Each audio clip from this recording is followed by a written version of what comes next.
Mr. Jaswant Singh, what I found the most moving in your piece in the Indian Express this morning is how you described yourself to be somebody who has been almost entirely shaped and formed by the army. In fact, you invoked the drill square at the Indian Military Academy, and you spoke about those words that always tell every soldier to put the country before self.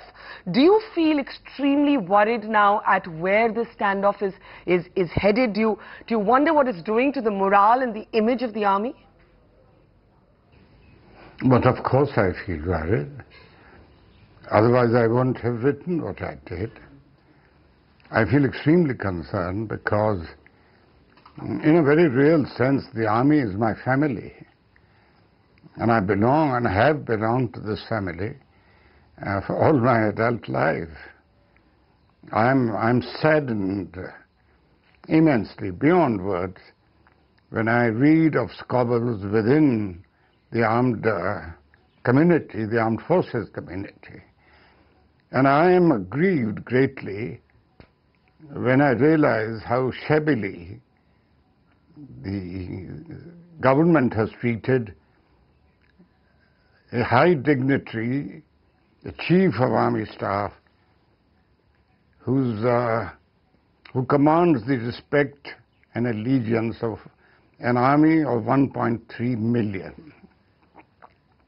We do not realize that in denigrating the Chief of Army Staff, we do denigrate the office of the Chief, and in the process we denigrate the Army.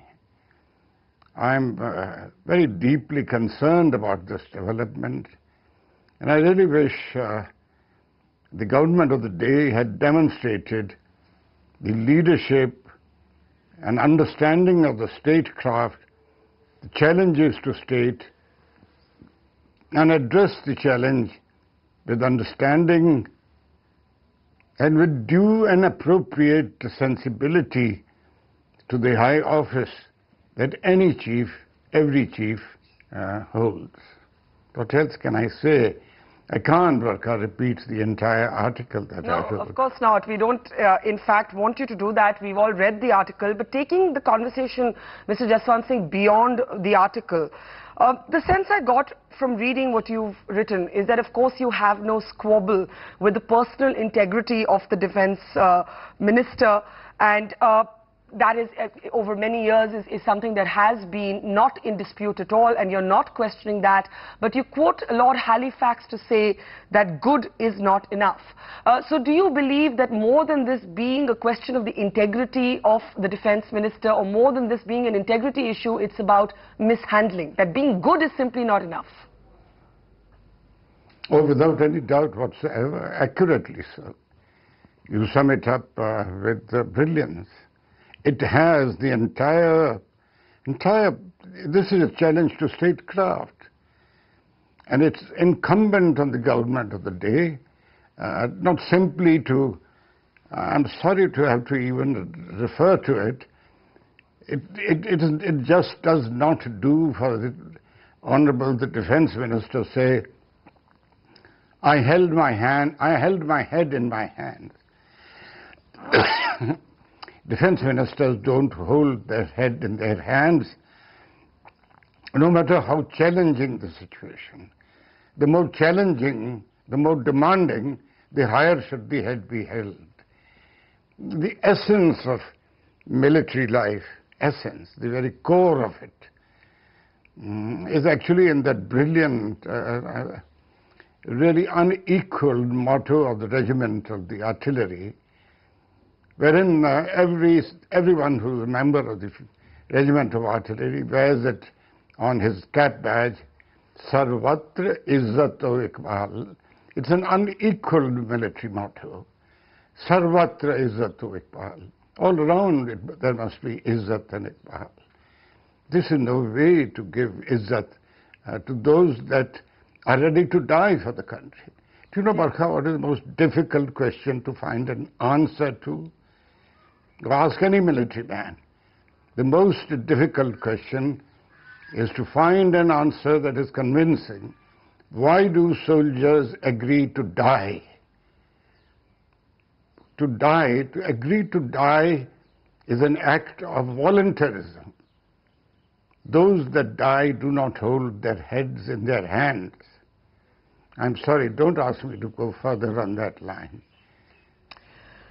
I think you do make that point quite effectively, Mr. Singh, but how do you remark on the developments that have unfolded today? On the one hand, you've had the army chief basically saying that suggestions that his letter to the Prime Minister on the poor preparedness of our armed forces was leaked by him is an outrage. It's just an attempt to tarnish his reputation. On the other hand, A.K. Antony clearly trying to de-escalate the crisis, talking about how the chief continues to enjoy the confidence of the government, but another former Naval Chief, Admiral Ramdas, pointing a direct finger at the Ministry of Defence.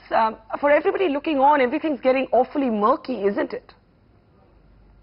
It really is a style of the Honourable the Raksha Mantri to so casually withdraw confidence, give confidence.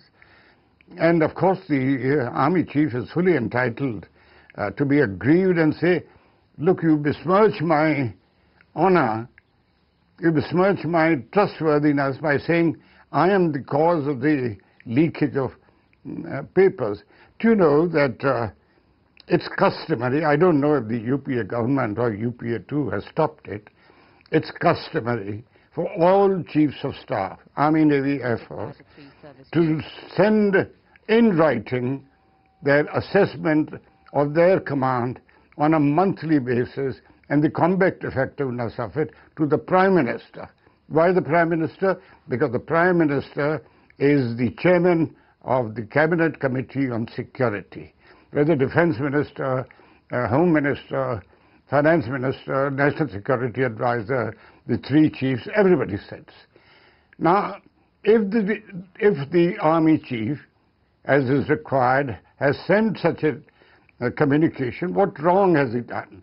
If it has leaked, if it has got disclosed, then of course it's incumbent on the government to find out how this has happened.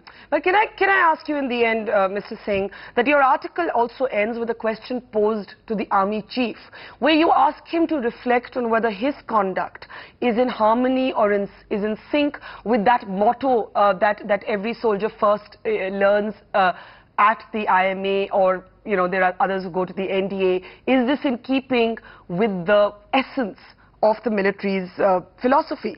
Are you concerned that General Singh too needs to introspect that he has not performed to the highest standards expected of him?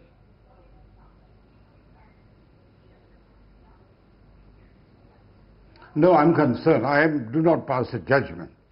If you read carefully what I've written, it is for the chief himself to assess what has happened. If I start sitting on judgment without full facts at my disposal, I will do a great wrong, not to the person of Mr. General V.K. Singh, but to the institution of the chief. And I am, to the extent that I can, because if I'm anything, I'm a product of the military. I do wish to preserve the standing and the prestige of the office of the Chief of Army Staff, Air Staff, Naval Staff. Who should judge them? They ought necessarily be able to judge themselves and arrive at the right conclusion. If we start judging in this fashion, I'm sorry if I say it in this manner, Barka, you ask me to assess and come to a judgment and share it with you on television. Today your viewers will watch it, but imagine what I'm doing. I'm communicating a message through you or your channel to 1.3 million soldiers of the Indian Army, or more in the air and the Navy and the paramilitary forces. I don't think I have a right to do that. But I do have a right to advise the chiefs, because I hate to talk in this first person singular, but my commission date goes back to 57. And in a sense, I'm a veteran of 62 and 65. But I do have a right to advise them to look into themselves. The honor, security, and safety of your country comes first, always and every time. Well, it's unequal. Absolutely, Jaswant Singh, and thank you for those blunt words speaking to us earlier on the program.